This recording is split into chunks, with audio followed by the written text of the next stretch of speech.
everyone. Today is Wednesday, March 20th, and this is the Daily Fantasy 5, where we bring you the 5 things you need to know in the world of fantasy sports. Today, we're leading it off with the NFL, but it is an NBA heavy show. As always, we want to thank our sponsor, www.mathradio.com, bringing you math courses for your kids ages 7 through 17.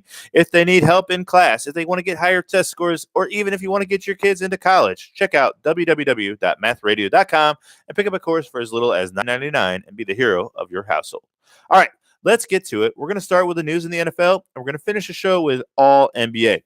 So the Dallas Trout, let me try again. The Dallas Cowboys have signed Randall Cobb to a 2-year deal. I think it's only worth $5 million. Maybe it's only a 1-year deal, worth $5 million per season.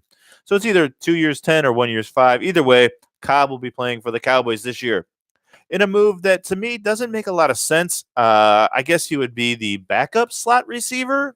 I'm not really sure because they have the guy from St. Louis who used to be in St. Louis. Who's a high draft pick. So I'm not sure if they really need Cobb. Cobb was great, 3 years ago, but does he really have anything left at age 29? Receivers seem to fall off a cliff, and it's very hard for them to come back. And is he really going to be better under under Prescott than he was under Mr. Aaron Rodgers? I'm doubtful. Cobb would not be high up on my fantasy list. Let someone else go out and spend their hard-earned fantasy bucks on Randall Cobb. Okay, so let's move on. We're going to talk about some NBA action last night and who to start and sit tonight. So, Giannis Antetokounmpo was not available for last night's game. Luckily for the Bucks, neither was LeBron James. So we talked about Giannis and how he might be sitting some games, starting some games. This is just another reminder that you've got to check the lineups before they happen. So tonight we have 9 games tipping off at 7 o'clock.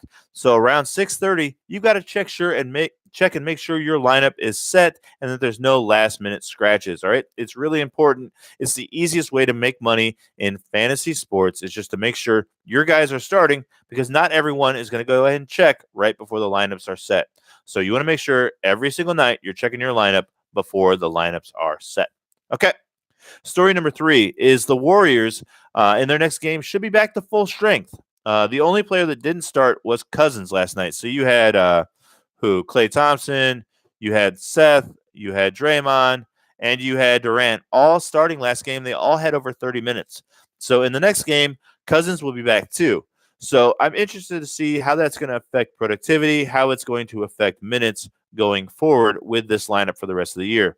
So if you're in daily fantasy and Cousins is in there eating up minutes from Durant or eating up shots, let's see how that would work. I wouldn't really want to start any of my Warriors in the next game in daily fantasy. Now, obviously, if you have them on your regular fantasy team, you're starting your Warriors who are healthy. No doubt about it. All right. Staying in California, let's talk about Marvin Bagley III. He seems to be 100% back now from his injury. So last night he scored 28 points, had 7 rebounds in 29 minutes. That is the most minutes he has played since February 10th. So he seems to be full strength. I would have no problem starting Marvin Bagley III going forward. He's had a great second half of the season, and if he's healthy, go ahead and play him. All right. And finally, let's give you the starts and sits for tonight. So I only have one guy you should be sitting tonight, and that is Joel Embiid. So he's super expensive. He's going for $11,600 on FanDuel, and he's playing the Celtics tonight. Traditionally, the Celtics shut him down and give him all kinds of headaches. Now, yes, he sat out last night's game, so he's not on a back-to-back like the rest of his teammates will be. But still, I would not be starting Joel Embiid because he just doesn't fare well against the Celtics. It's as simple as that.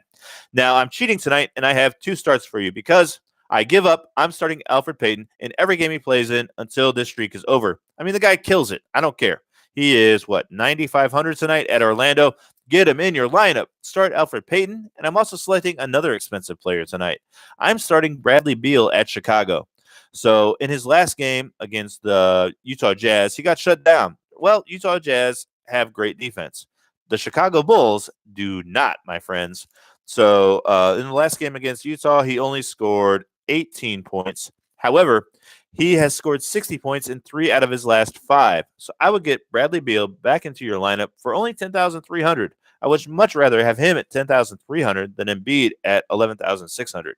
I think there's at least like a 75% chance that Beal scores more points. So those are your sits. Those are your starts. It is Wednesday. I'm going to be watching a 2-hour special of Survivor tonight, so I'm not going to see much basketball, but we'll be back tomorrow to talk about everything that happened and give you the 5 things you need to know in daily fantasy. As always, tell a friend, subscribe to our channel, give us a review on iTunes, all that good stuff, and check out our sponsor, www. That's too many W's. 3Ws.mathradio.com to pick up an online class for your kids. All right, we'll see you tomorrow. Bye for now.